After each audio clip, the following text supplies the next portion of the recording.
Om Jnanatimirandhasya Jnananjana Shalakaya Chakshurunmilitam Yena Tasmai Shri Gurave Namaha. This morning I'm going to speak, this may surprise you, about Ramcharitmanas. Haribol, Haribol, Hari Hari, Ramabol, Ramabol. It might surprise you because, well, usually we speak about Srimad Bhagavatam. You all know, does everyone know what Ramcharitmanas is? Who doesn't know? Anyone doesn't know? Where are you from? South Indians, they might not know.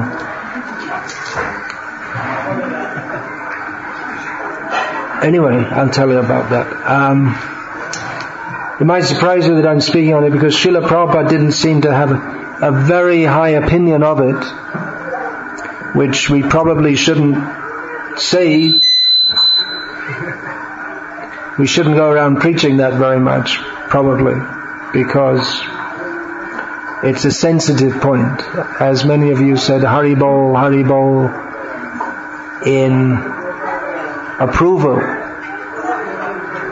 It's been a tremendously influential text in the Hindi-speaking area, although it's not really in Hindi, it's in Awadhi, which is what would be called a dialect of Hindi.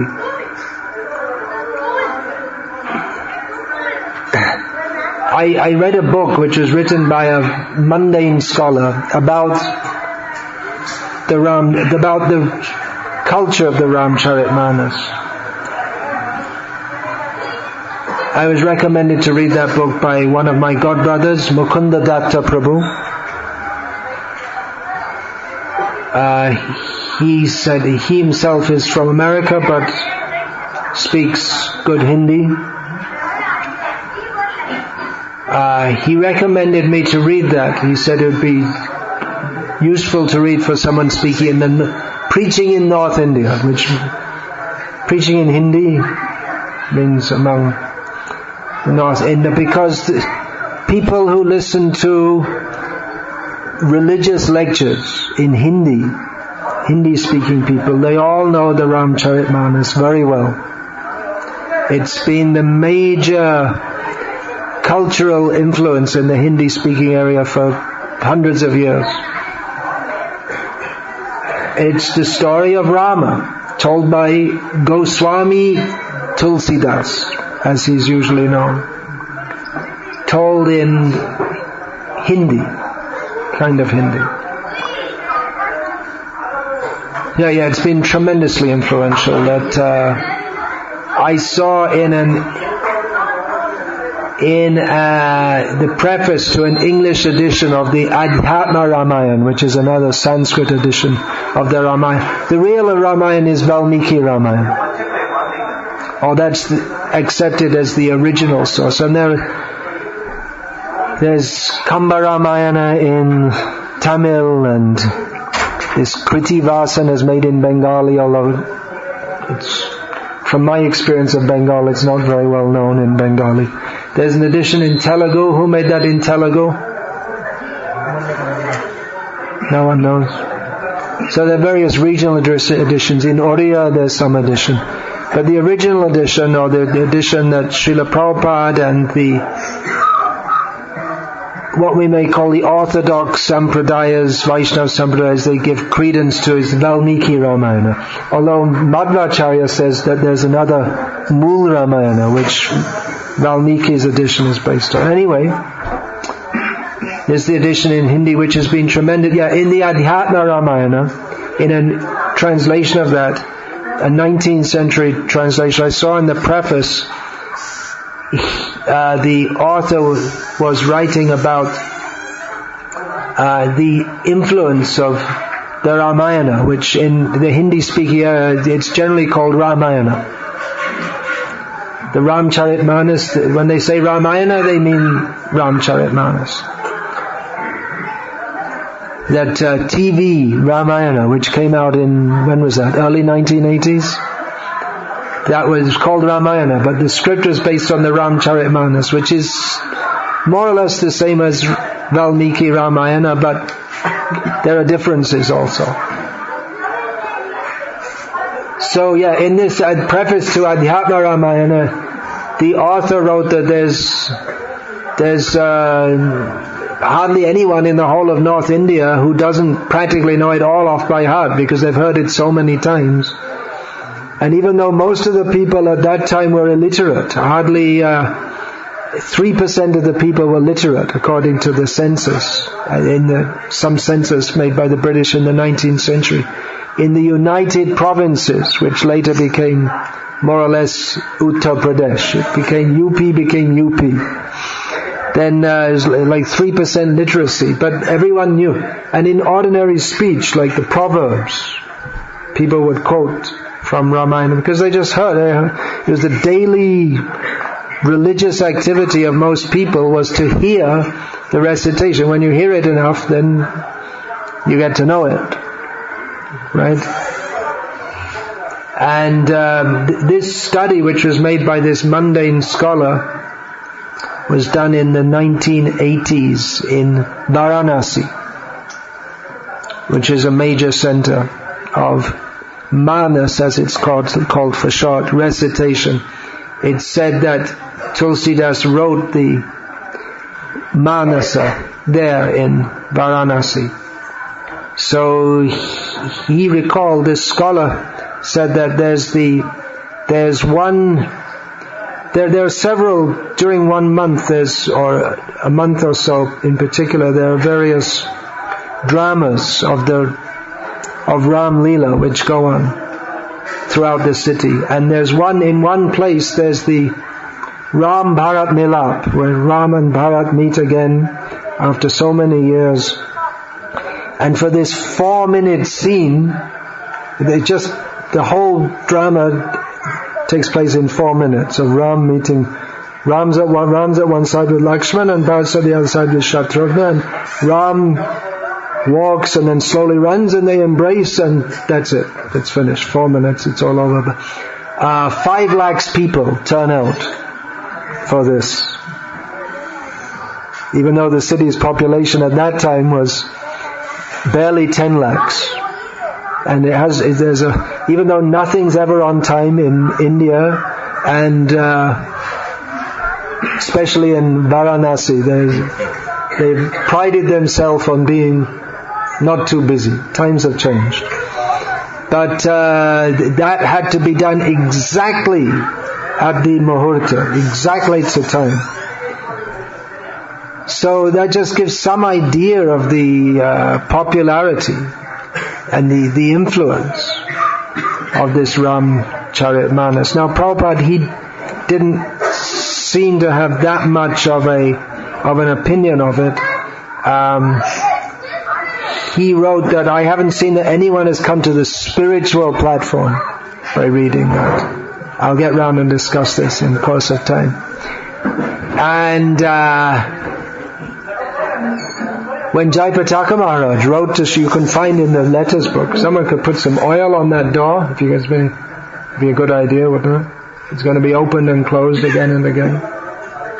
A little oil, believe it or not, will stop the squeaking. Alright, well, that's another solution. Jayapataka Maharaj wrote to Prabhupada and suggested that a Gauriya commentary be made on the Ramcharitmanas, because he saw how popular it was. And Prabhupada said, there's no need, we have our own books. What do we need that book for? We don't need to make any commentary on that.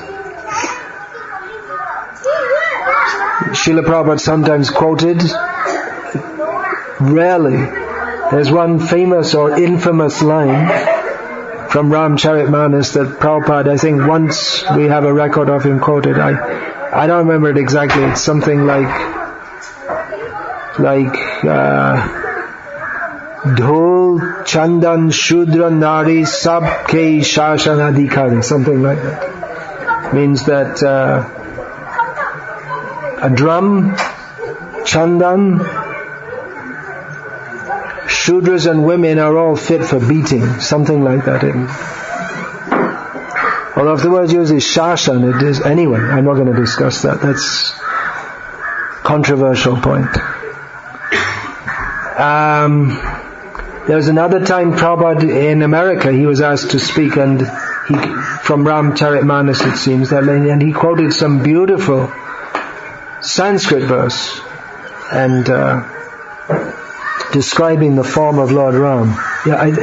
Oil would be a good idea. Get a little, you're cooking with oil, spare a little for the door.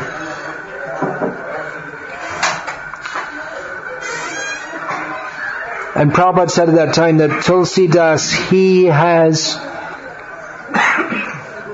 spoken the pastimes of Lord Ram in his own way. In his own way. That in his own way means it's not exactly according to Valmiki. The basic story is there.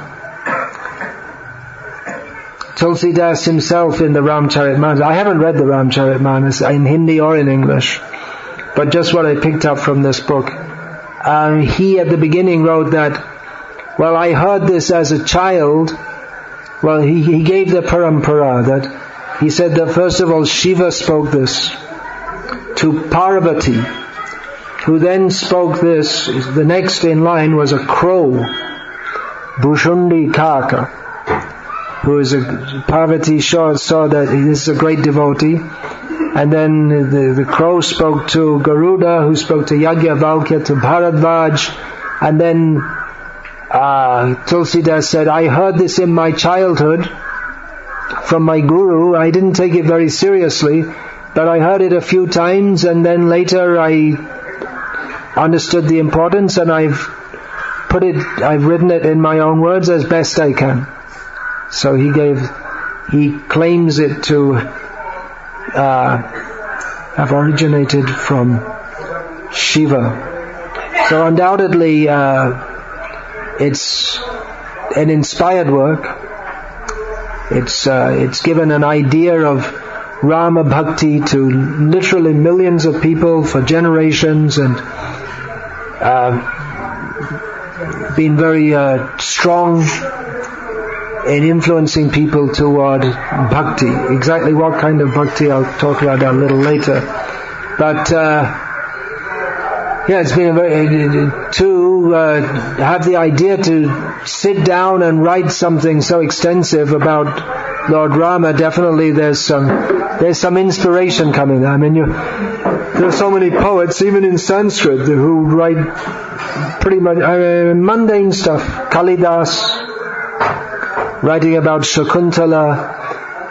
It's from Shastra, but it's not on the point exactly of bhakti. It's more or less a mundane story. Once Srila Prabhupada was asked about Nala Maharaj, and Prabhupada said, we don't have anything to do with that. This famous story from Mahabharata of Nala and Damayanti. It's more or less a romance story. It teaches, of course there's teachings there, but there's nothing about Krishna consciousness, nothing about bhakti in there. So Prabhupada said, we don't have anything to do with that. So Ramcharitmanas is directly on the point of Lord Rama. Now about the scholar who wrote this book, he's from the University of California. He learned Hindi and spent a year in India with his family on a grant from the University of California also to do a study of this. And he's one of those scholars who would call themselves friends of India, appreciative of the culture, but they're nonsense actually. And rascals also, for all their appreciation. Because their whole attitude is that they're coming in and they're studying all this. Then they spend a year and they mix up with all the people, with the performers, and with the hearers, and they speak with them, but it's all just, it's like they're studying from a psychological and sociological point of view, like some scientists study butterflies or something like this. They don't really believe, they pretend they're enjoying it or something, and they do to some extent, and they appreciate it as something cultural. But They don't actually believe in it. And they just presume that these people are in Maya, although they wouldn't use that word themselves. They just study it just for the further and increasing the knowledge of the human race or whatever. And then he goes back and writes his whole study. And he just presumes that his way of thinking, which he's learned from the University of California, is better than all these people, because he can go and write about it as an anthropological phenomenon. And the fact that all these people around him are blissed out, hearing the Leela of Ram, for him is just a study of an object of psychological study. The fact that he could also partake in that bliss never occurred to him. For him, Ram is mythological. These people are all foolish because they believe it all. But he's a friend of Indian culture because he appreciates it. He wrote in one place in the book that, well, I have to report this just to complete he's writing about the effect of the hearing and hearing the recitation and seeing the performance, the effect on the audience. And I said, well, I have to write this because I'm also a member of the audience. That at one scene, I also felt my hair standing on end and as if, well, I have to admit it, I did become a little emotional myself also. The whole point of everyone's becoming emotional, but he's just a cold scholar who's studying it appreciatively, extremely arrogant and foolish. And he didn't get the mercy of Lord Rama. I guess he did in some ways, but it's a very strange mentality of the mundane scholars. So about the popularity, one point I missed there. Srila Prabhupada said that the Gita press is running on these two books, Bhagavad Gita and Ramcharitmanas. These are the two books which are widely published. And the scholar said that in the bookshops in Varanasi, the main selling book sells more than all the others put together is Ramcharitmanas. They're all different shapes and sizes. There are many people who recite it daily, or people just feel it's good to have in the home, like that. So it's, despite all the other books, I don't know about now, that was 25 to 30 years ago, but things might have changed. But at that time still, even at that time, in the early 1980s, India was very different from the traditional India. And although Varanasi is it's a holy city, you could say, but it's also, apart from being a holy city, it's also a commercial and industrial, probably. I've only been there once, I think. It's a commercial center and an administrative center. It's a big city in its own right.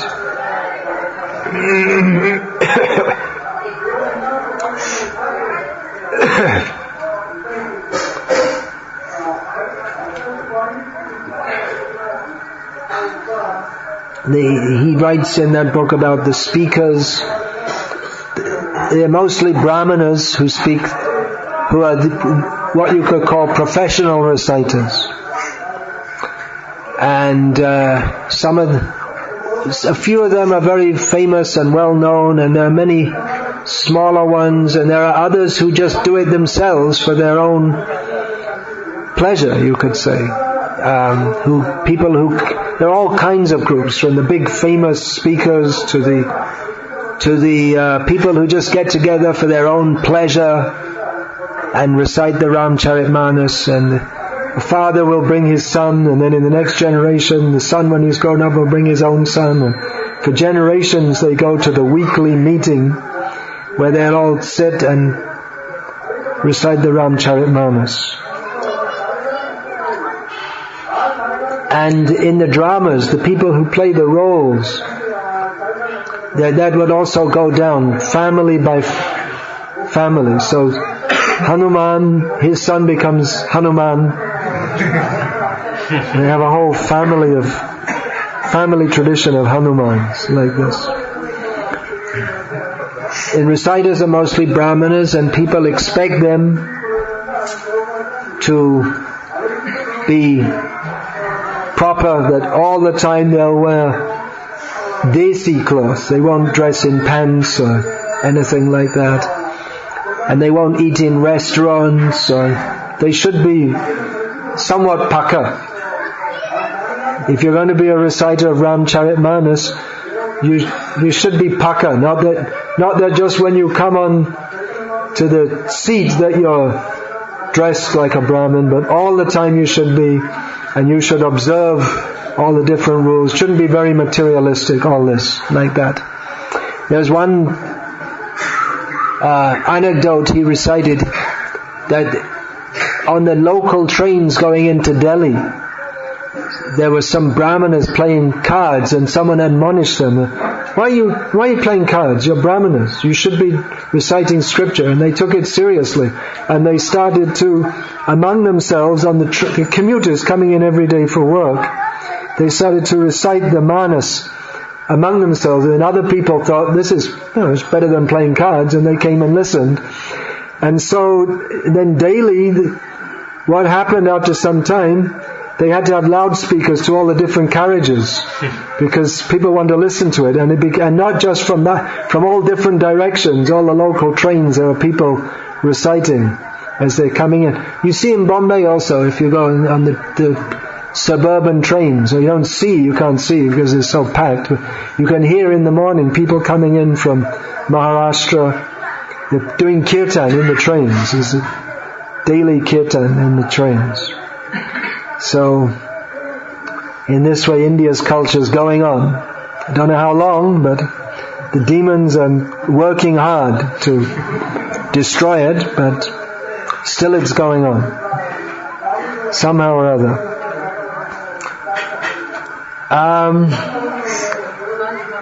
That's interesting that the Brahmanas were reciting it, because when it first came out, when Tulsidas first recited, the Brahmanas were the ones who rejected it,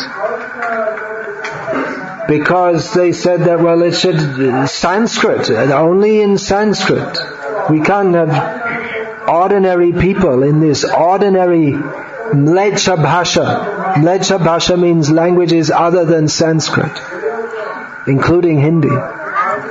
We can't have the Shastra means that it should be in Sanskrit, no other. So they were very much against this, and they put a copy of the Ramcharit as a test. They put Ramcharitmanas in the temple of Vishwanath, Lord Shiva, in Kashi, Varanasi. And on top of that they put a pile of Sanskrit books.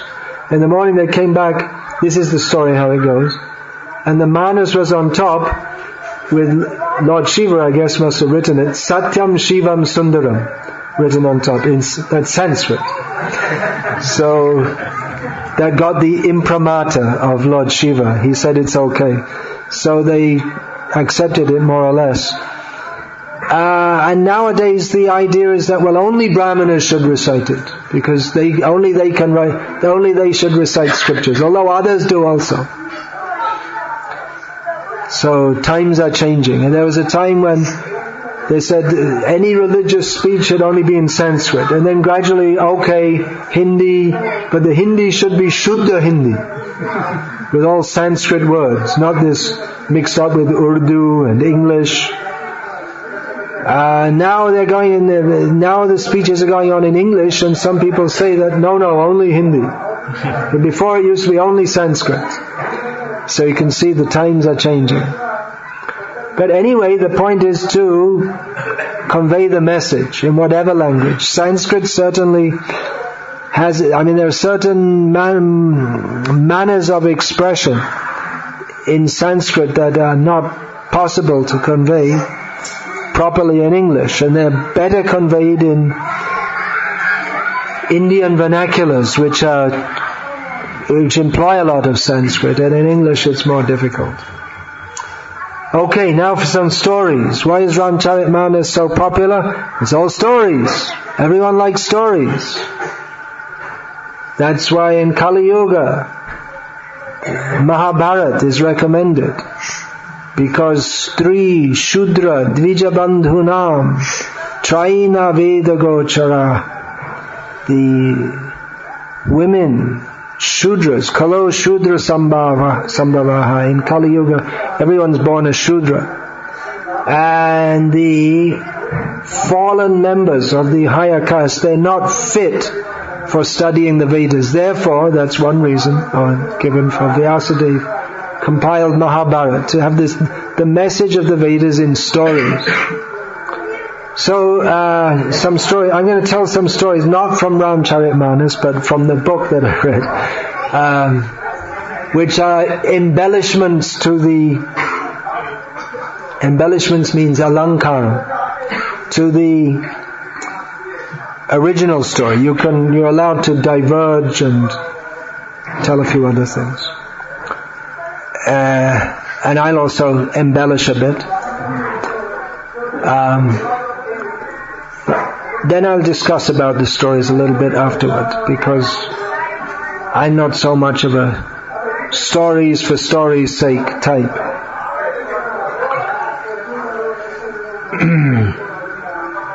One important. Actually, this is the important point. I should make this before I get into the stories. Srila Prabhupada said that what he'd seen from the Ramcharitmanas, no one had come to the spiritual platform. What does the spiritual platform mean? Brahma Bhuta, Prasannatma, Na Shochati, Na Kangshati, Samasarveshu Bhuteshu, Mad Bhaktim Labhate Param.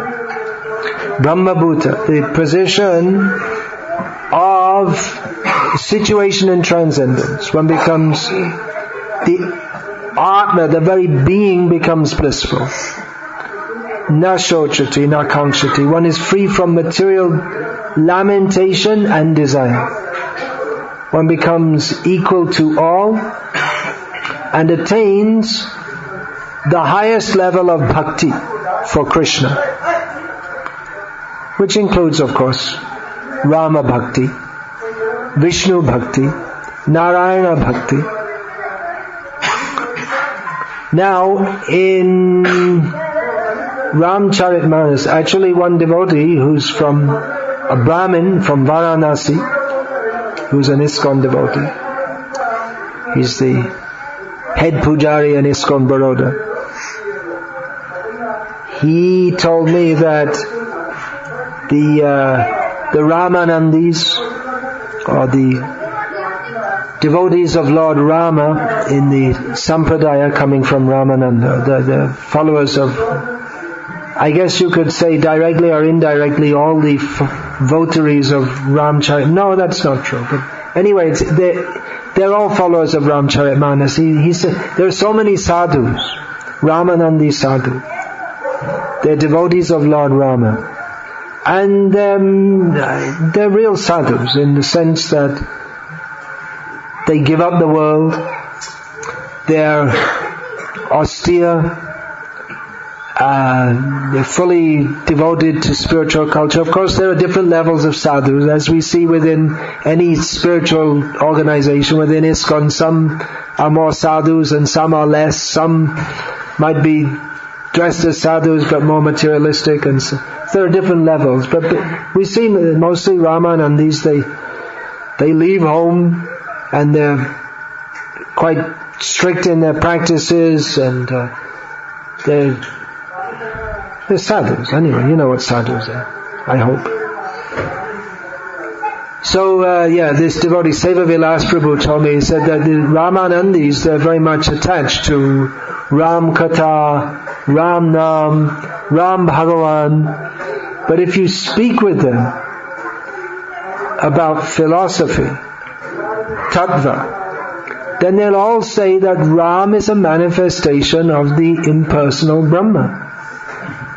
Where did they get that from? From Ramcharitmanas. Oh, something wrong there. Something wrong. I'll talk about that a little later. How do I know that if I didn't read the Ramcharitmanas? Well, it's quoted in this book. Where did it all come from? Problem there. Anyway, stories. This story that I'm going to tell now is about baby Rama, or just a little boy, very small boy. This story is also told about, similar story is told about Krishna as a young boy, just learning to talk, although Vedaischa sarverahameva Vedaha, all the Vedas are from him. He knows all the Vedas. Just learning to talk, and the same story is told about Chaitanya Mahaprabhu. So in connection with Ram, it goes like this, that in the evening, little baby Ram is playing and he sees the moon, and he calls out to his mother, "Give me the moon, I want to play with the moon. Give me the moon, I want to play with the moon." And she says, that's all right. No, give me the moon. Say, here's your bows and arrows. You play with your... No, give me the moon. And he's insistent. So she crouches down and holds him and says, "My dear Ram, I can't give you them. I can't bring down the moon. Just play with your bows." And Ram steps back indignantly. I'll say in Hindi, it was better. Yadi tum Sarva Shresht, Sarva Shaktiman, Param Satyam, Param Brahma ko, Param Brahma upar se la sakti, to ek chota sa chand lane mein kya katin hai? If you can bring down this all-powerful, best of all, supreme, absolute truth, supreme reality, then what's the problem to bring down one little moon? So that's a nice story. Then another story is that Ram was a very good boy. He was not naughty. Any mothers had children like that? I don't think. Ram is unique. So very good boy. Never did anything wrong. But one time he was playing this, the stick, twirling the stick. Young boys, I can't do it. The cowherd boys, they can do this. They can twirl the stick, so it goes round and round in one hand. So he was doing this indoors. Very dangerous to do it indoors. And within the palace there was a huge chandelier, which was, very... Dasarath was he liked this. Then there's a sign of a king. All the best things in the king's palace. Huge chandelier, way up on the roof. You know what's going to happen next, right? So, very expensive and not possible to make it again, just perfect, beautiful. And anyway, you know the next line. Ram's playing and the stick gets out of control and goes right up and smashes the whole chandelier.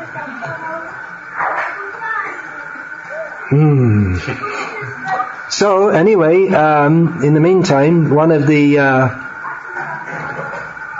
servants goes to the court where Dasharath is sitting with Kaushalya and says, "Your Majesty, yes, what is it?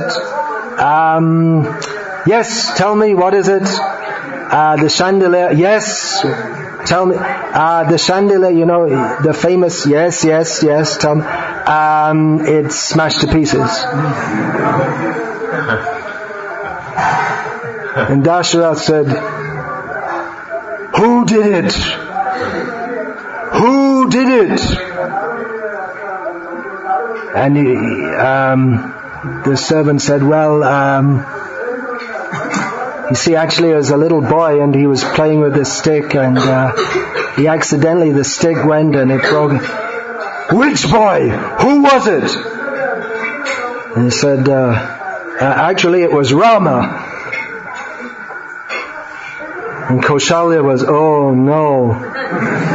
What's it? And she said to her, please, don't get angry.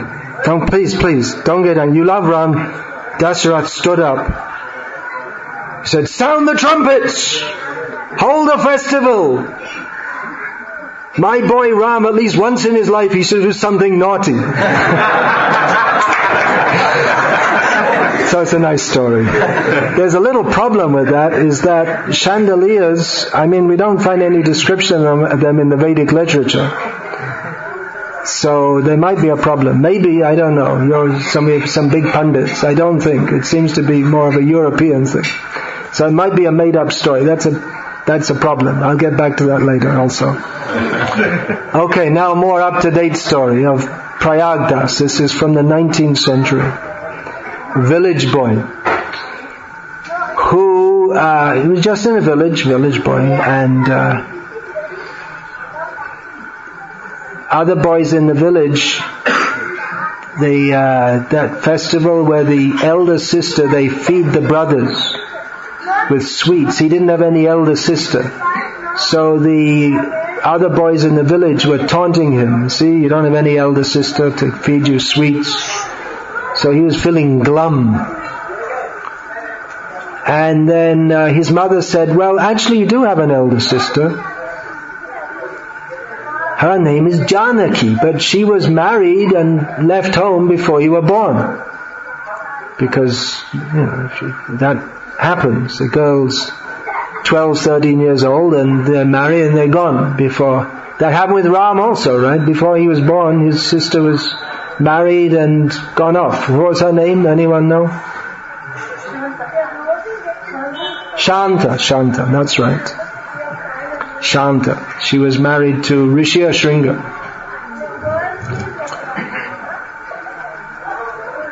So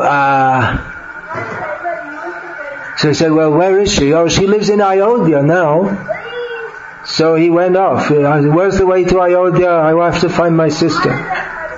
He came to Ayodhya and said, where's Janaki, my sister? And people thought he's crazy. What are you talking about, Janaki, your sister? Where's Janaki, my sister? She's married someone called Rama. And people thought, oh, this is crazy boy, what is this?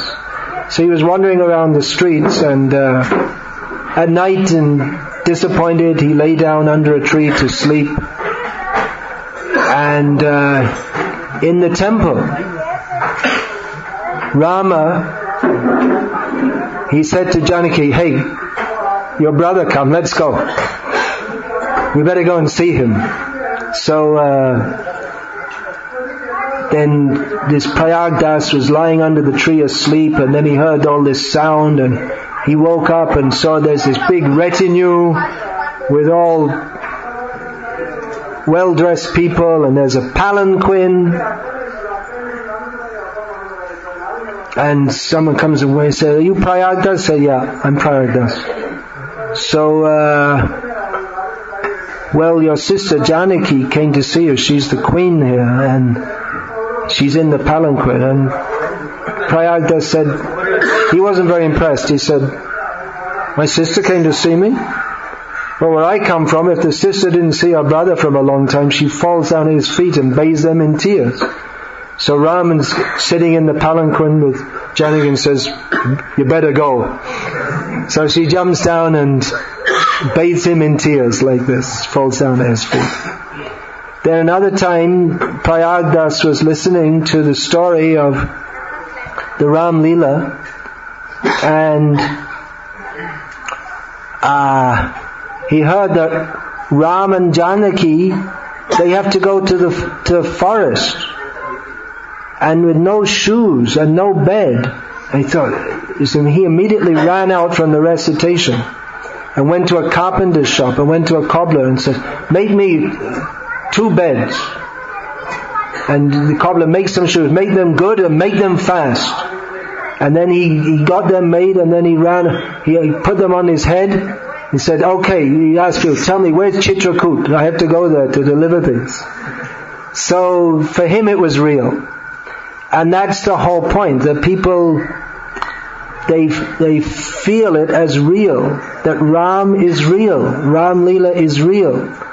And the rest, the drama especially, the people feel it's, when they do the Ram Leela drama, they feel it's real, that the person, Ram, is manifest here. So that, like in the school, the teacher, if the boy has played the role of Rama, then there was one teacher, he would bow down every day in the class to the boy. Because in the drama he plays the role of Rama. There's opposite to Varanasi, on the other side of the Ganga, there's a city, Ramnagar, which the king, he laid out the whole city, that this area is called this area is Ayodhya, this area is Chitrakoot, this area is Dandakaranya, like this. So that they had the Ram Leela, and then in the middle of the drama, of course it goes on over many days, they have to move to the different locations. And the people, they come and see Ram, and they fan him, and like this. They take it very seriously. One time they call it Ram Leela, they don't call it Ram Natak. So one time some of the actors, they're all from the same family. So there was a death in their family, which means they're ashoj, they're contaminated, they can't take part in, it's like going to a temple, you can't go to a temple, you can't take part in the drama. So it made a big mess up in the whole drama, because they had to induct some new people who weren't trained, and they couldn't fill all the parts, and someone said to the king, who was organizing the whole drama, he said, well, do you have to be so strict? I mean, why don't, it's distant relative, right? So why don't you just let them do the acting anyway? And the king said scornfully, what do you think this is? Some drama? Some natak? Because for everyone who takes it seriously, it's not a drama, it is Ram Leela.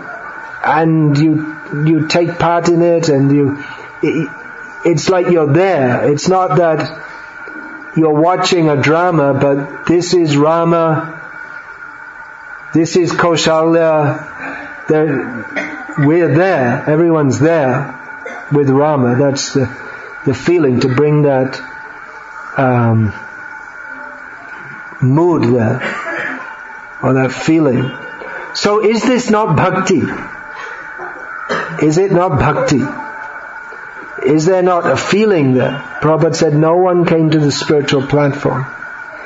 I mean, there's definitely feeling, isn't there? If people who they're talking, they're all their life they'll be reciting, and in their daily life they'll be singing songs of Rama. I mean, you can't say it's not bhakti. But it's not the same as what Rupa Goswami spoke of, this anyabhilashita shunyam jnana karmadyanavritam anukulena krishnanushilanam bhaktir uttama. The uttama bhakti is that in which there is no personal desire whatsoever. The only desire is that everything should be for the pleasure of Krishna, understanding Him to be the Supreme Personality of Godhead. The bhakti means to identify oneself as the servant of Krishna. We are sevak, He is savior, He is the proper person to be, so proper object of service. And what is the purpose of service? The purpose of service is service. Just like when Srila Prabhupada was asked, what comes from chanting Hare Krishna? Prabhupada said, more chanting. What is the purpose of performing bhakti? For performing bhakti. Bhaktya sanjataya bhaktya. From bhakti comes bhakti. The result of bhakti is bhakti. Now, most people, if they're asked why do they recite Ram, those who daily recite a portion, or especially the Sundarakanda is very famous, they'll say for shanti. Means that they're more or less, they're going on in material life, but you need something to cool you down a bit. In all the rough, tough, hurly-burly of material life, it's tough, but anyway, we've got to enjoy it, but we need something to cool off a bit, so we'll get shanti from this. Or the sadhus, they become sadhus, and they're reciting Ram Nam. I remember when I first came to Vrindavan in 1976, that we'd work from this Fogal ashram where devotees would stay to the Krishna Balaram temple. And practically all the way you'd hear Sitaram, Sitaram, Sitaram, Sitaram, Sitaram, Sitaram, Sitaram, Sitaram, Sitaram, Sitaram. There was an ashram. It's probably underneath a shopping mall now, or buried underneath some high-rise flats. But Ram Nam was going on, Ram Dhum. Constant Ram Nam. Tulsidas promoted that Ram Nam is more than Ram. He promoted Ram Nam. So people are chanting Ram Nam. But the sadhus, they have the idea that ultimately you have to merge into the impersonal. They don't have a very clear idea of what is bhakti. Why, even though they love Ram, they love Ramcharitmanas, they love Ram Nam, they have a feeling from that. But they don't have any clear knowledge of who Rama is. There's rasa, there's bhava, there's lila, but not much discussion of tattva gyan. Now we see that Srila Prabhupada, he mostly spoke on tattva gyan. He didn't tell stories much. If he did, it was generally only briefly to promote or to demonstrate a philosophical point. Whereas the kathas, when Prabhupada said that I didn't see anyone come to the spiritual platform, we also have so many Bhagavad kathas, Bhagavad Saptaha, imitation, as Prabhupada said, of Shukadeva and Parikshit, where people listen but they don't come to the spiritual platform. They don't get the feeling or the understanding that we're supposed to surrender to Krishna. Or even if they might talk about it, they don't really know what it is. And they'll have arranged by the businessmen who sponsor these functions, they'll arrange for everyone to get free chai prasad. So that in itself is a sign that people are not on the spiritual platform. They don't actually come to the spiritual platform. This author of this book, he also narrated an incident in which he was, it was the evening, he was anxious to get back home, and some pandit he'd been speaking with, he was speaking with some pandit and then he wanted to go, the author wanted to go, and then some young boys came up to them, and one of them offered, please come and take chai. And the author said he didn't want to take chai, he was tired, it had been a long day, he wanted to get back home, he'd just taken chai, and he said, no, I don't want to take. And then the pandit who he was with said, no, you should take. He's offering us. And he said, and even though the author knew his bad manners, he said, no, I'm going. And then the pandit said to the author, don't you know who this boy is? Haven't you seen him before? And the author said, looked at him, said, it looks kind of familiar, he couldn't work it out. Then the pandit said, he's Ram. In the drama you've been watching for the last month, he's Ram. And he's offering you chai prasad. So then he had to take it. So, is this bhakti? something resembling, but it's not anyabhilashita shunyam. Everything's there, the respect for Lord Ram, the culture, but the elements are there, but the proper understanding is not there, which means that it becomes something like a decoration on a dead body. If the essence isn't there, if the real life of bhakti isn't there, then it's not the real thing. It may seem to be the real thing. Prabhupada said, I didn't see that anyone came to the spiritual platform. There's another anecdote that you see how the Pandits, they're very expert in interpreting Shastra in various ways.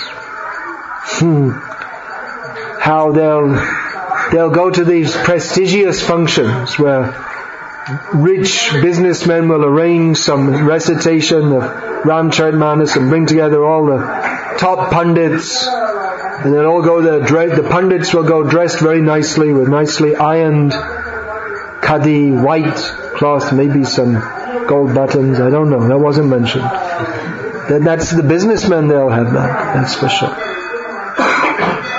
So, when the author asked one Pandit, why you see you're dressing very nicely like this, he said, yeah, you see that. You see, at the Kir Samudra Mantana, the churning of the milk ocean, Vishnu was dressed very nicely, and he got Lakshmi. And Shiva was dressed like a beggar, and he got the poison. So better to dress nicely. You see, they have their own way of interpreting.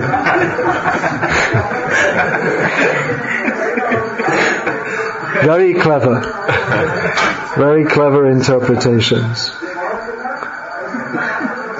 Also, it's mentioned how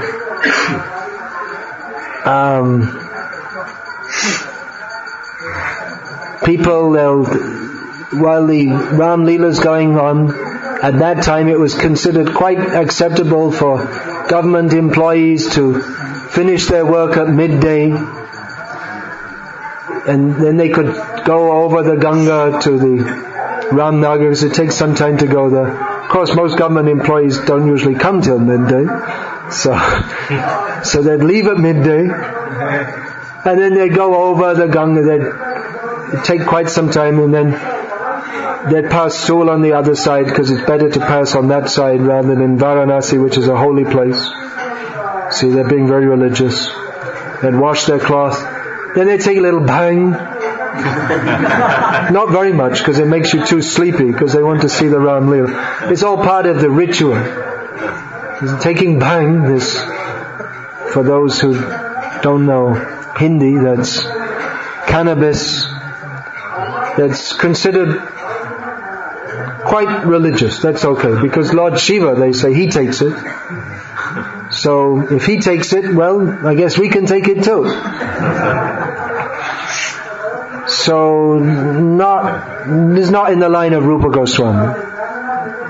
One devotee told me in Vrindavan, there's on the street, someone was they're selling the kulfi on the street, Indian ice cream, and this one was bhang kulfi, but it was written in Hindi, so he didn't know. So he went to get a kulfi, and the person said, no, it's not for you. See, because Vaishnavas, they generally don't take. Ramanandis, they may take it, but it's not for you. He knew that you're not supposed to take it. Others, they can take it, but you shouldn't take it. He was good enough to tell him, you shouldn't take this. So, yeah, it's not exactly in the line of Rupa Goswami. They don't have the clear understanding of who the Supreme Person. We're not against worship of Ram by any means. It's very good. Ram Bhakti is very good. But the proper understanding of who he is, even they'll say these words, Param Satya, Param Brahma, Sarva Shrestha, Sarva Aradhya, but what is the actual implication according to Shastra? They won't know, because they've got it all mixed up. They think that even though they'll call him Param Satya and Param Brahma, still they have the idea that he is a manifestation of the Param Satya, not that he is Param Satya. So even if you're discussing it with people, they might not be able to find the difference, because in their understanding, the two are so much merged together, they cannot understand the difference. And they say Rama and Shiva are the same, which you'll find throughout Shastra. You'll find even in Srimad Bhagavatam, in Mahabharata, from time to time Shiva will say Vishnu and I are the same, and sometimes Vishnu will say Shiva and I are the same. But obviously there's difference also. But if you don't see the difference and understand the difference and understand how they are the same and how they are different, then we're going to have a misunderstanding. And the misunderstanding means that the Bhakti in the line of Rupa Goswami, where Chaitanya Mahaprabhu gave the ideal up to Padaratang Pinashtumam, he may trample me underfoot. Well, even they may say that. But they don't generally, we don't generally expect that in Ram Leela. And actually in Krishna Leela also it doesn't happen. That only actually happens with Kali and Shiva, that she tramples him underfoot. But we don't find that. It's what John F. Kennedy, you may have heard the name of one of those American presidents who got shot dead. Anyway, before he got shot dead, some famous line, do not think what your country can do for you. Think what you can do for your country. So this is Desha Bhakti. This pure, unmotivated devotional service to your country. There's a fault in that also. But the idea that don't think what Krishna can do for me. What should I do for Krishna? You may think, well, what can I do for Krishna? What can we do? He does everything for us. But that we can come to this, or Krishna is ready to accept that he will become our inferior. As Prabhupada often said, the impersonalists, they want to become one with God, but the devotees, they become better than God. Why do you want to become one with God? Nanda Maharaj, Krishna is bringing Nanda Maharaj's shoes on his head. That's better that's a better stage than being merged with the oneness, whatever that oneness might be conceived of. So they don't have a very clear, they have a lot of understanding. I mean, they discuss it, they give interpretations, they write books, commentaries. But Prabhupada said, I didn't see anyone came to the spiritual platform. Another story told in that book is that there's a samadhi on one side of the river.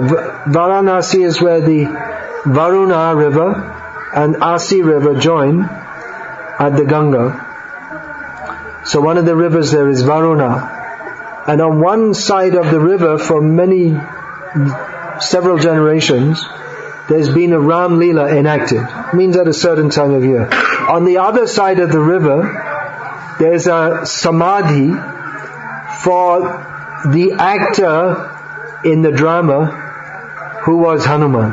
And how he came to be on the other side of the river is like this, that in the drama, Hanuman was strutting around, getting ready, to do his wonderful feats. And one Britisher was there, one British officer, and he taunted Hanuman. Said, you see, you think you're Hanuman, and everyone's respecting you like Hanuman. But you see, the real Hanuman, the British, many of them, they actually learned about if you spend a long time, you learn.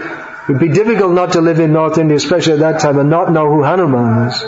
He said, you see, this Hanuman, he jumped over the ocean, but you can't even jump over this little river. So he was joking like that. Then this Hanuman took it as a challenge. And the river was about 80 feet wide. That's about what? 25 meters?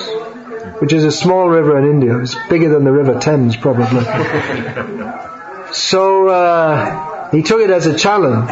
You see, if I'm Hanuman, then Hanuman should... And then he got ready and he jumped over the river.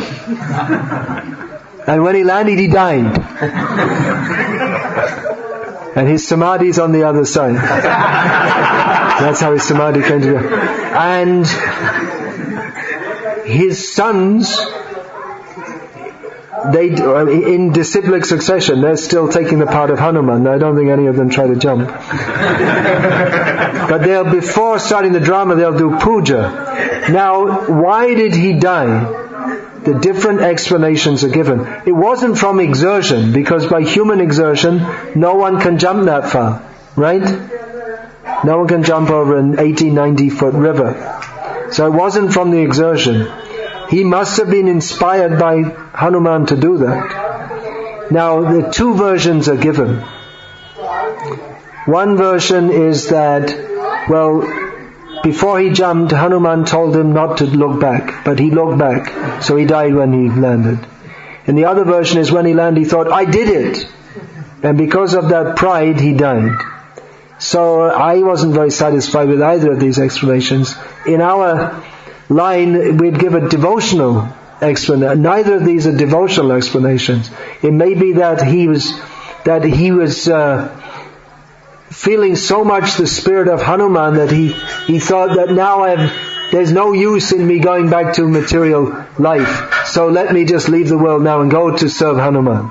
That would be a devotional explanation. Or he may have thought that now people are going to worship me, but actually the worship should be for Hanuman himself. I mean, you could find devotional explanations, but somehow devotional explanations that are in the line of Bhakti taught by Rupa Goswami, but somehow they didn't get that. They gave some material motivation to the person. They didn't find a devotional explanation. So, that's why we don't recite Ramcharitmanas. Why we distribute and recite Srimad Bhagavatam. We have respect for all the saints, all the real saints. We can respect Tulsidas. We should know who's who. We have our Sampradaya Acharyas. Some people say that Prabhupada is the Sampradaya Acharya. This is incorrect. Prabhupada is not the Sampradaya Acharya. He is an exception or the fulfillment of all the Sampradaya Acharyas in the Gauriya Sampradaya. But he's not the Sampradaya Acharya. The Sampradaya Acharya is Rupa Goswami. We're Rupanugas. That's the proper term. Or all the Acharyas are Sampradaya Acharyas, if they're actually teaching according to the Sampradaya. So there are gradations. Tulsidas, we can certainly respect him, bow down to him for his insights and his feelings for Lord Ram, which he's contributed to the devotional life of North India. Even some there are some like Ramana Maharshi. He's a complete impersonalist, but we can respect him as a sadhu.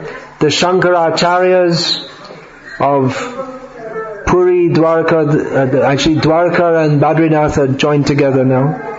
The Shankara and the Kanchi, the present Kanchi, Shankara is not. People say he's not up to the same level as the previous one, but the fact that they are sadhus and they uphold, they follow the principles of Vedic life, they study Shastra, so we can respect them. There are levels of respect. We don't respect the Shankaracharyas at the same level of Rupa Goswami as Prabhupada, but we can respect them. And in Vivekananda we don't respect at all. We know nothing even approaching. So we should know what's what and who's who. So we will respect Tulsidas. But we recite Srimad Bhagavatam as given by Vyasadev, Nigamakalpata or Galitam Phalam.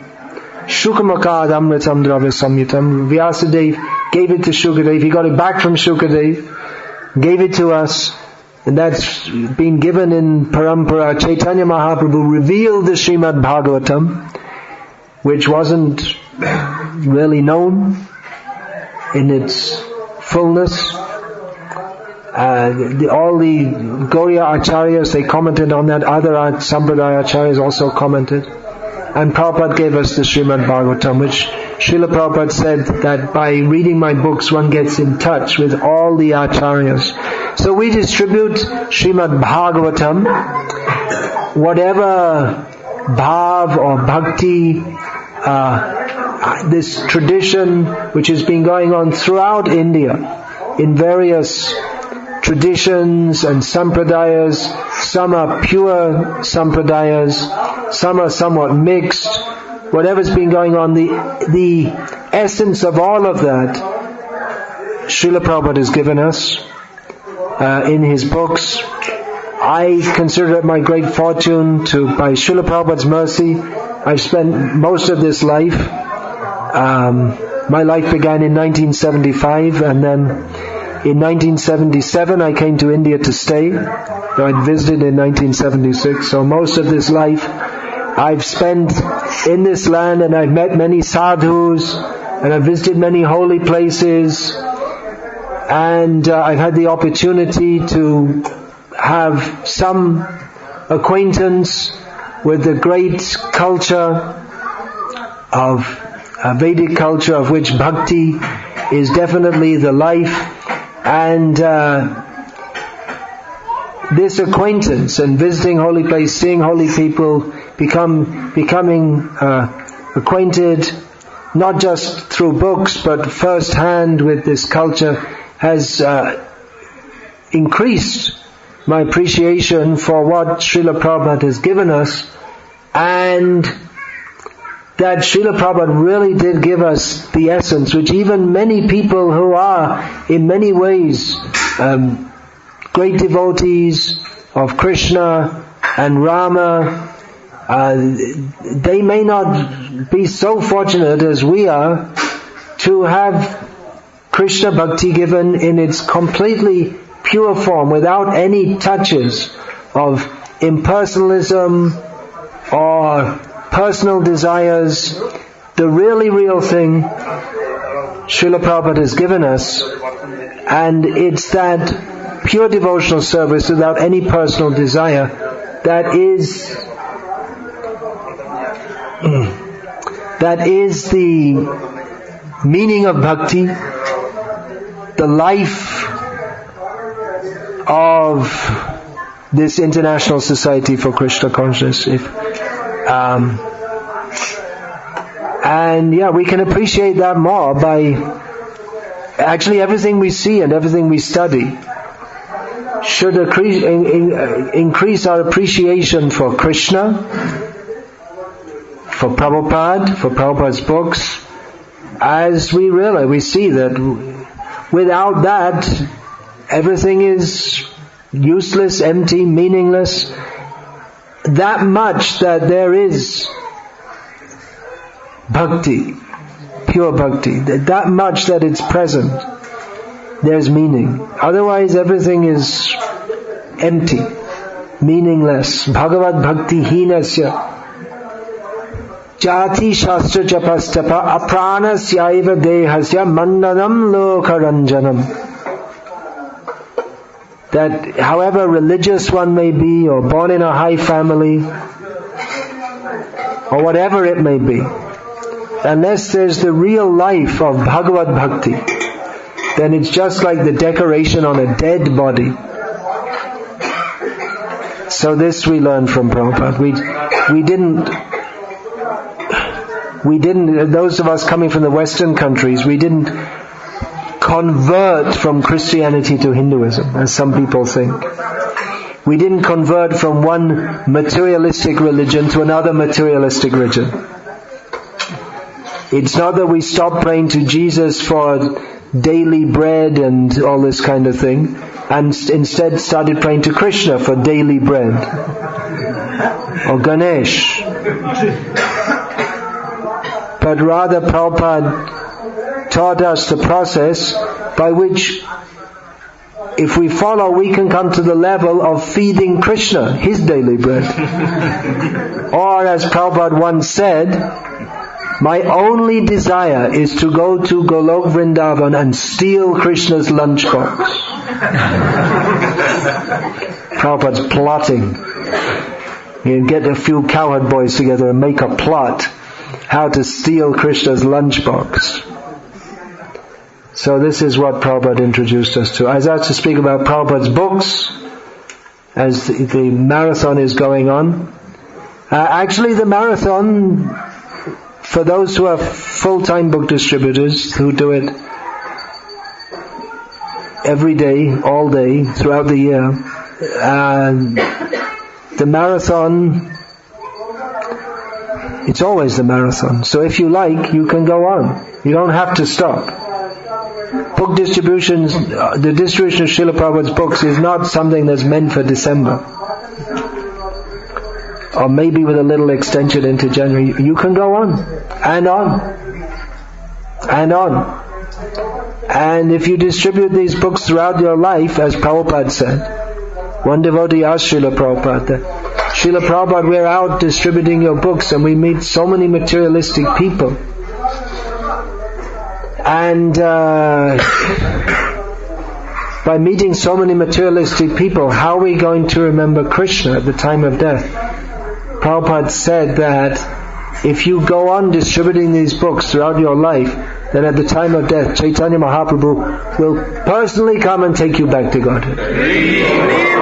So you can say Hari Bol, and you can distribute books, that's even better. And then you don't have to worry about it. Will I go back to Godhead or not? Another time, the devotee asked Prabhupada, are we going to go back to Godhead? Prabhupada said, look, we're working all our lives to help others to get back to Godhead, so won't we go? Everyone else is going to go and Krishna is going to leave us behind? So this is the best process. Yagya, what is that? Yagya Sankirtan. Yajanti hi sumedasa. Intelligent people worship Krishna by preaching Krishna consciousness. Srila Prabhupada said there is no better method of preaching Krishna consciousness than to distribute my books. So you can do it. Read them also and live by them. Srila Prabhupada said that Srimad Bhagavatam should be our life. So that means read Bhagavatam, hear Bhagavatam, speak Bhagavatam, live Bhagavatam. Be absorbed in Bhagavatam. Distribute Srimad Bhagavatam. Hare Krishna. Any question, please? Or comment? Yes.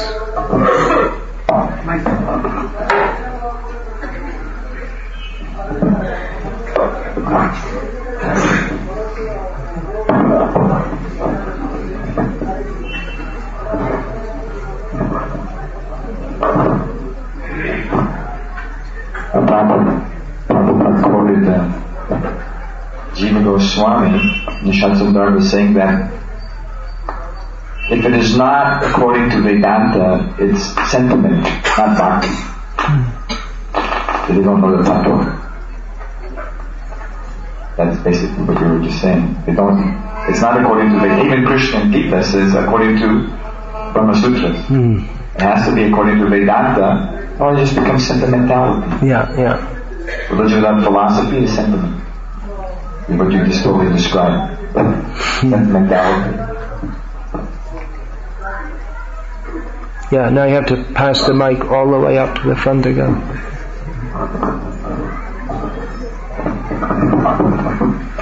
Alright, you got stopped on the way. Hare Krishna Prabhu.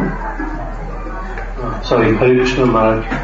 I belong to northern part of India, and I have read at several places that the Goswami Tulsidas, who wrote the commentary of Ramcharitmanas. He wrote Ramcharitmanas. He wrote Ramcharitmanas. Not the commentary. Is said to be the incarnation of Ved Vyas in this Kali Yuga.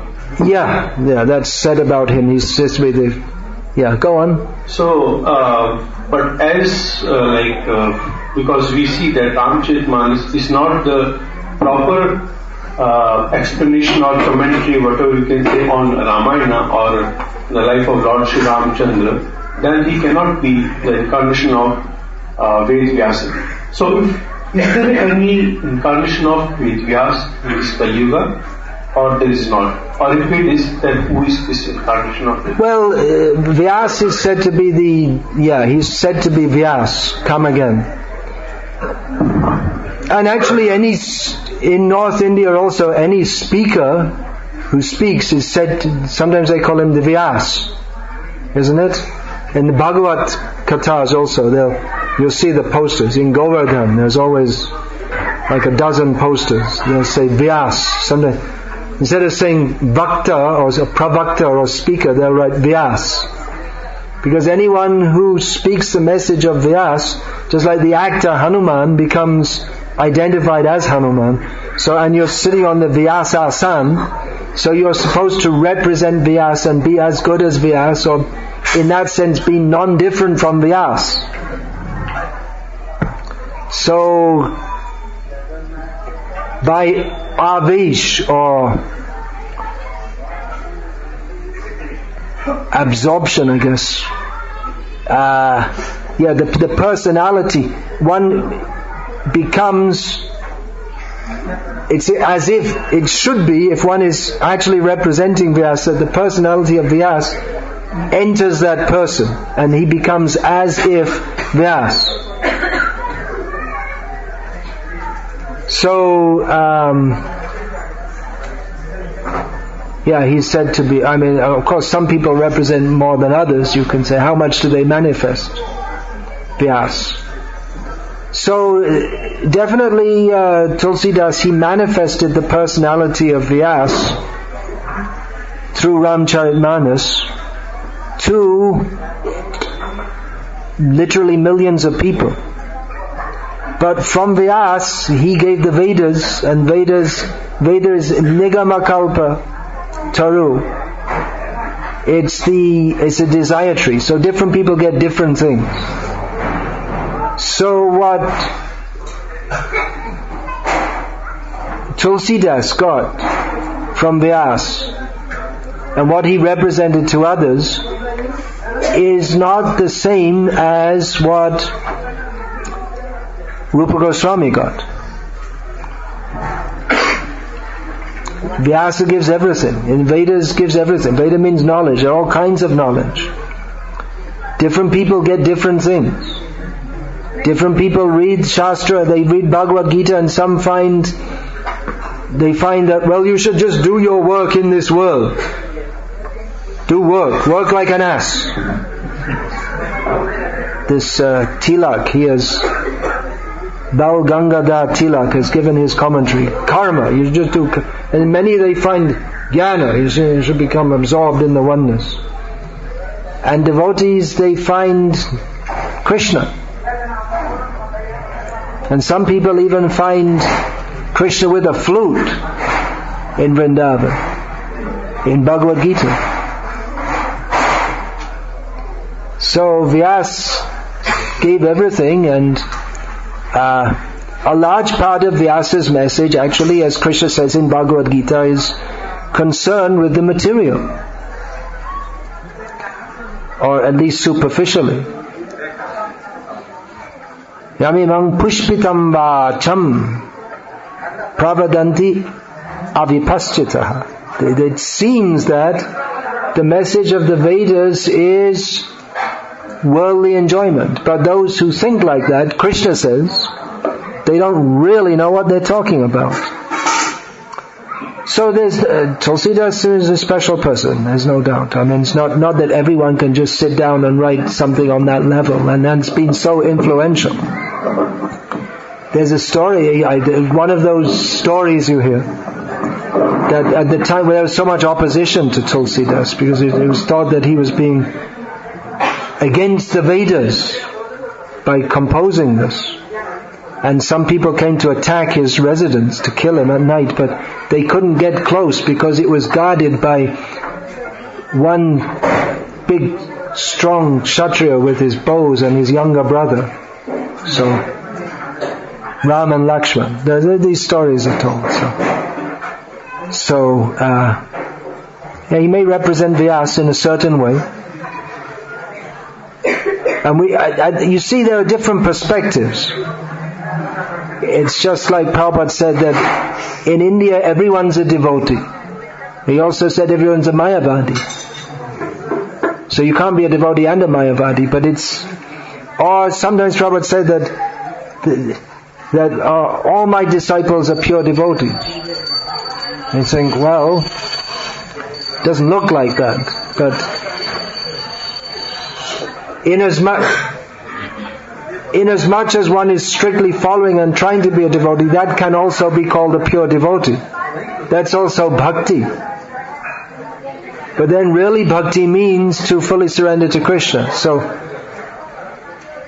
sometimes the words are used and the same term is used in different levels. When we say bhakti, generally we mean this Rupa-anuga Bhakti or Jiva-anuga Bhakti, following the conclusions of Rupa Goswami, which were systematically propounded by Jiva Goswami actually. But then we may, in a very broad way, which if we want to be more scientific doesn't fit, but in a very broad way we can say that everyone is doing bhakti, anyone who has any inclination to Krishna.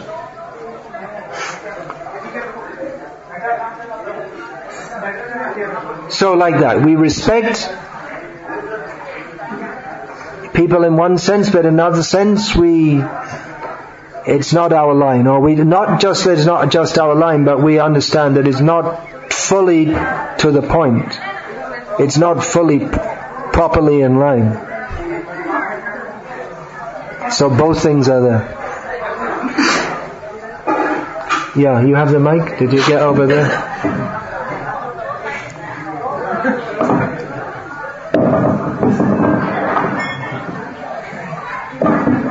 Maharaj, in 6th the court, Prabhupada says that in Ramcharita Manas Tulsidas, there is a tinge of impersonalism. And also when we read Ramcharita Manas, many times we see that Tulsidas... Well, I mentioned that, I described that in the class, didn't I? I brought that point out, I hope. Yeah. And also when we read in Tulsidas Ramayana, many times we see Tulsidas has said Ram as Nirakar Brahma. Yeah. Someone without personal form. And many times it's repeated, often repeated. Nirakar Brahma, Nirakar Brahma.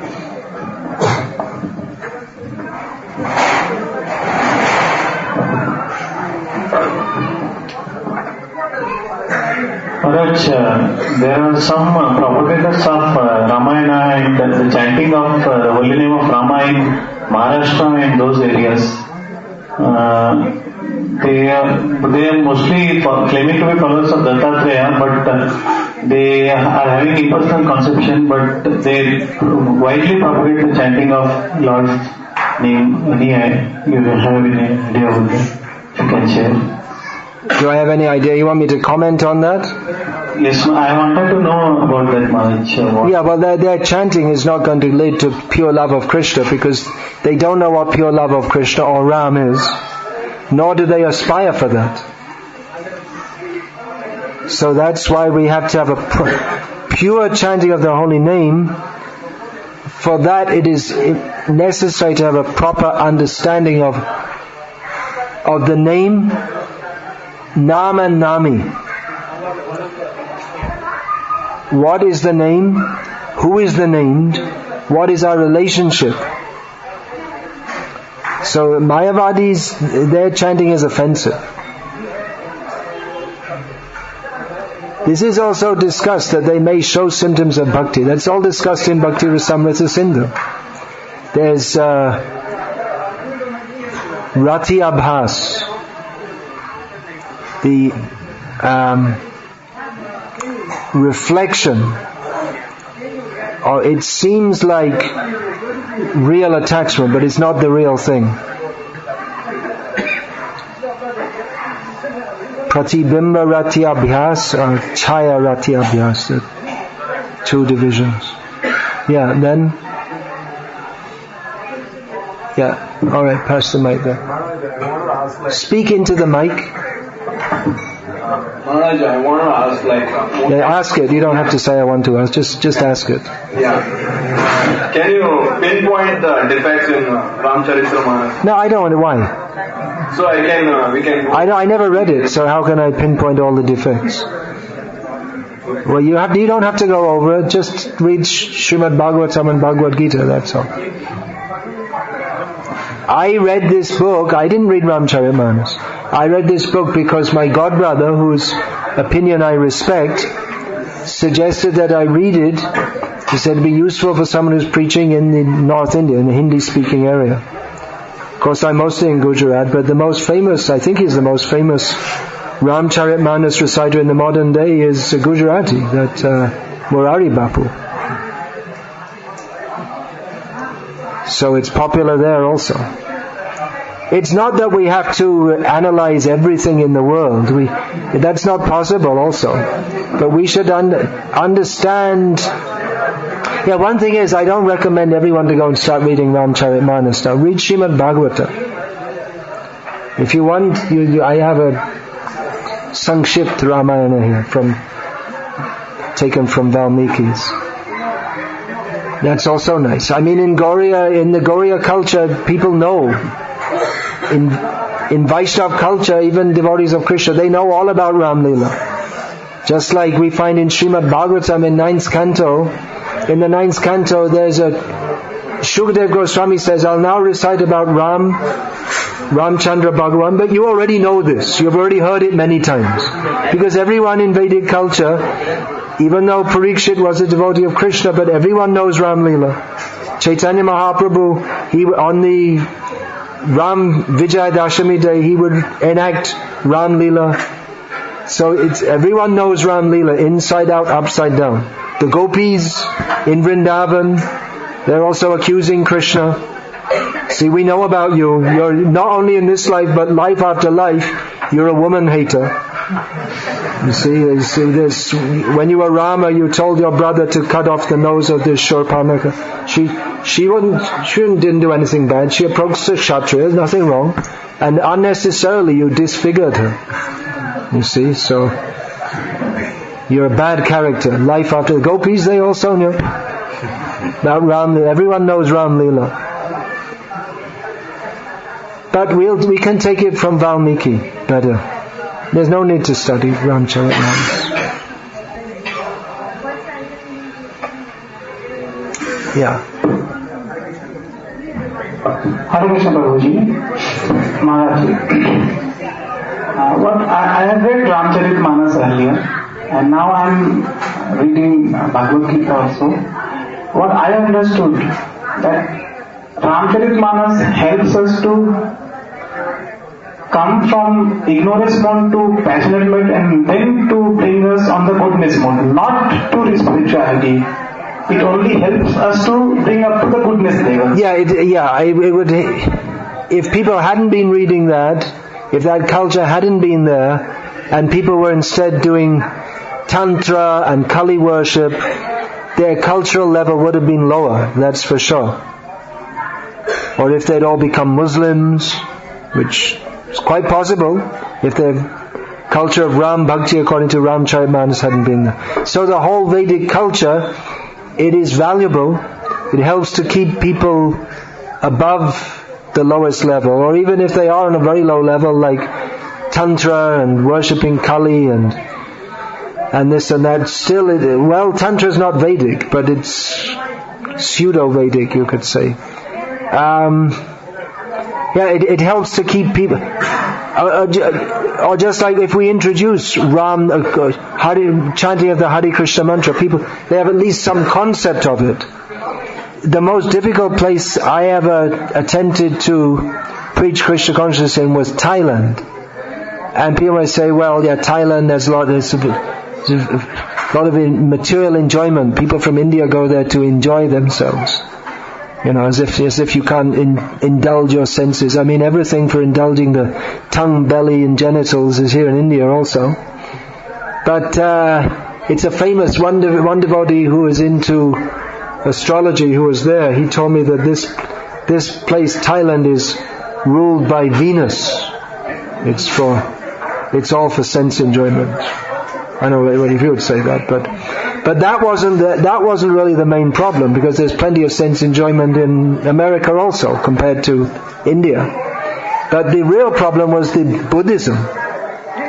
That at least in the West, Prabhupada preached in the Christian countries, and they say people have some idea of God, but that's hardcore Buddhism in Thailand. There are two main divisions in Buddhism. One is semi-personalistic, and the other is completely impersonal. And that's the kind of Buddhism that they have in Thailand. And people don't even have any concept of God. It's just like if I talk about a cat, you can think what a cat is. There's no cat here to see, but you can form a concept in your mind of a cat. So if I say God, you can't see God, but you can form in your mind some concept of God. But if you're born in a Thai Buddhist family, you say God, I don't know what you're talking about. It's just not within their. It's really inconceivable for them. So it's very, very difficult to preach that. So the fact that there is some kind of Ram Bhakti is in one sense an advantage. There are disadvantages also, because people have preconceived misconceptions. But yeah, if they'd all been Wahhabi Muslims, it would have been more difficult to preach Krishna consciousness.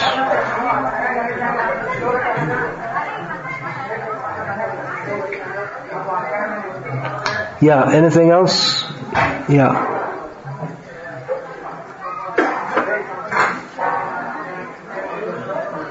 Is that? We can also preach Krishna consciousness to Muslims, by the way. You can always, if you see Muslims, you're going shop to shop, door to door, Muslims, offer them the books also. They can also take. Their forefathers were all Hindus, mostly. You can tell them that if you like. They can take also. They also take books, Prabhupada's books. Maybe not so many take, but then not all the Hindus take either. We're not promoting Hinduism. The Prabhupada's books are for everyone. I'm not a Hindu. I wasn't born in a Hindu family. I didn't convert to a Hindu. So you can give them books also. Yeah. Is that indication of yoga nashta when the program is not spoken? When the knowledge is not given properly, is that an example of yoga nashta? Yeah. Where it gets changed this way, that way, little bit. This way, little bit, that way, gets changed a little. Time, place and circumstance. Prabhupada said this, but after all, that was 30 years ago. Times have changed.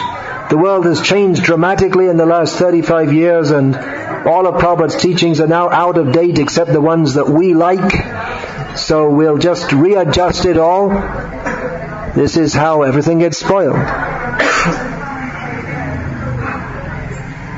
Change a little there, change a little here, change this way, that way, cook the soup according to your own flavor, and you end up with something that won't take us back to Godhead. Offer Guru Puja, that's all. The Guru, you worship him. Instructions, well, the best Gurus don't give any instructions, do they? They just bless us.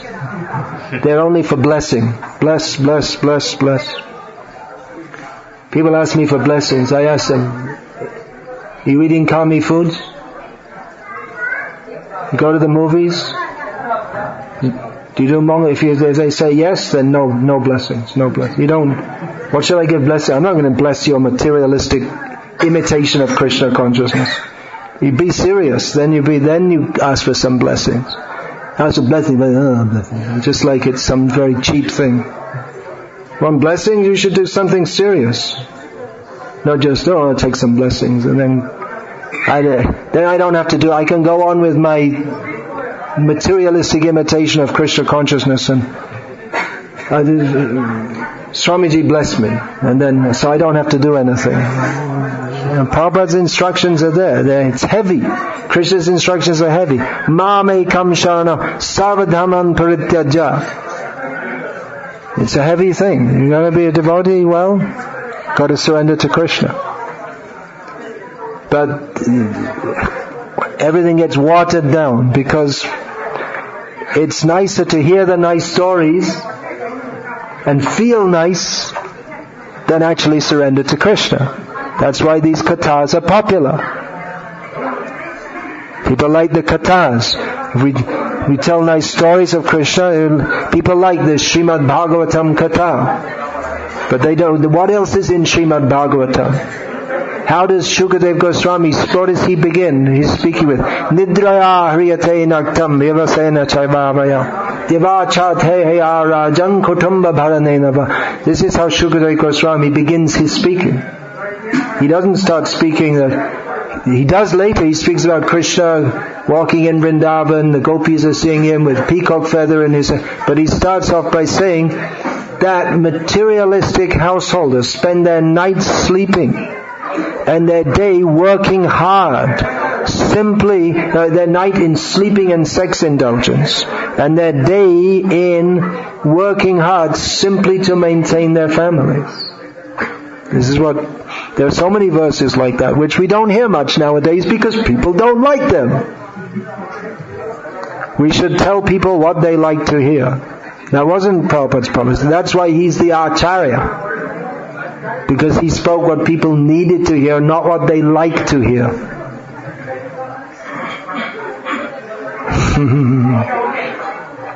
And not only he spoke it, he lived it. That's even more difficult. Not for him. But we're all like Prabhupada gave the example of the maggot and the stool. If you take the worm away from the stool, it will crawl back. Why have I been taken away from my stool?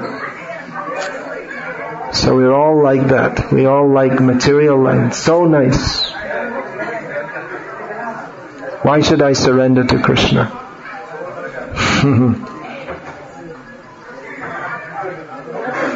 So it gets watered down, changed. The things we don't like get left out or adjusted, so we make it nice. Everything nice, according to our estimation. And then we get repeated birth and death.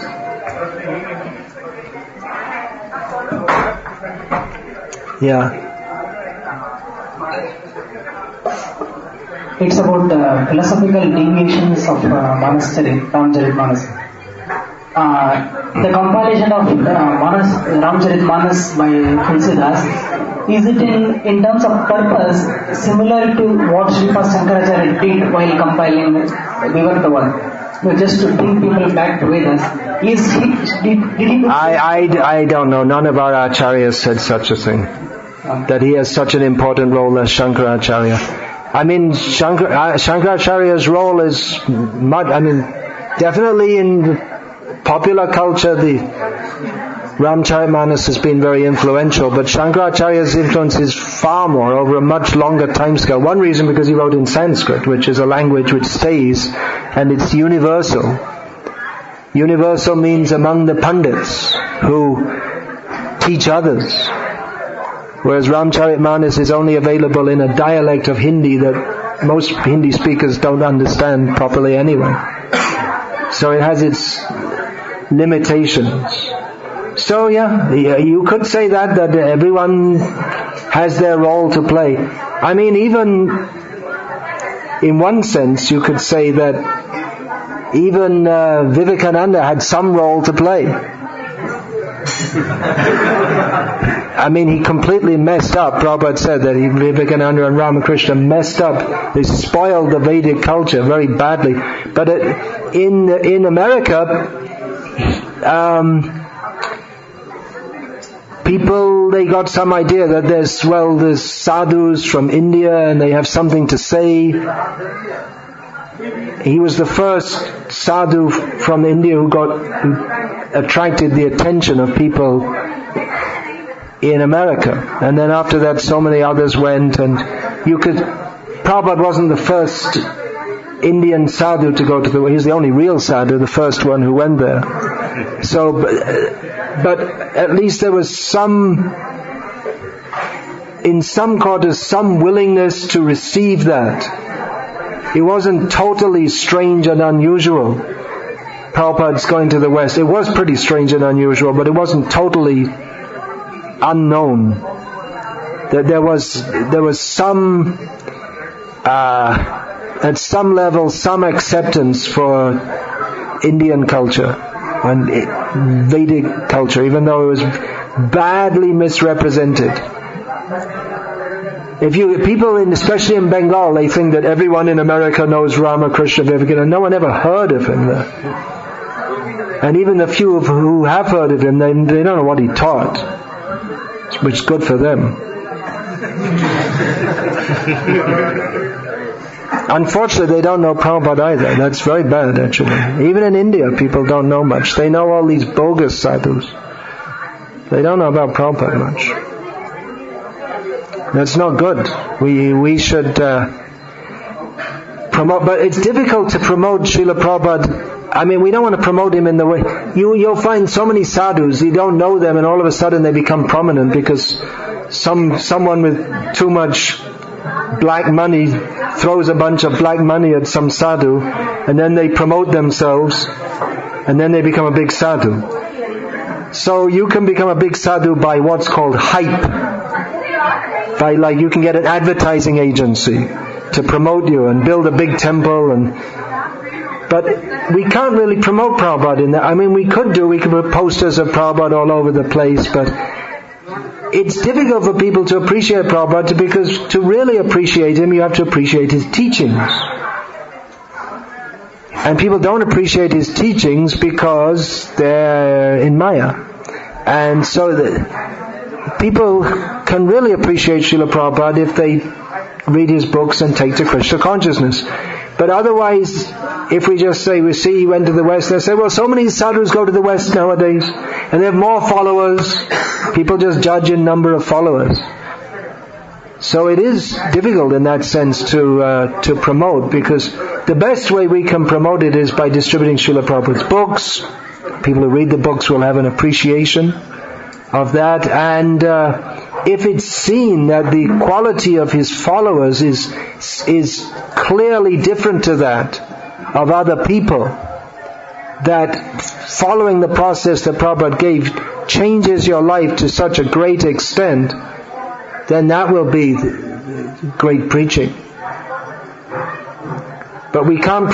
Materialistic people don't appreciate Prabhupada because they're materialistic. So, what was that? What was the question? Yoga Nashta Parantapa. Yeah.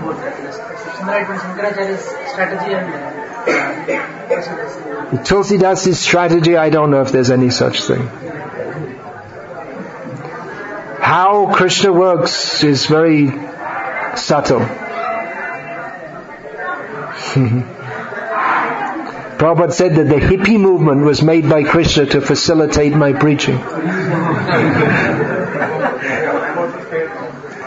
When we were in the subways, they're called the Tube in London, the underground trains, we used to distribute so many Back to Godhead magazines there. And those days Back to Godhead was really powerful. I mean, we'd distribute and we'd see all the people opening it up to some heavy article against abortion. There was one article we distributed.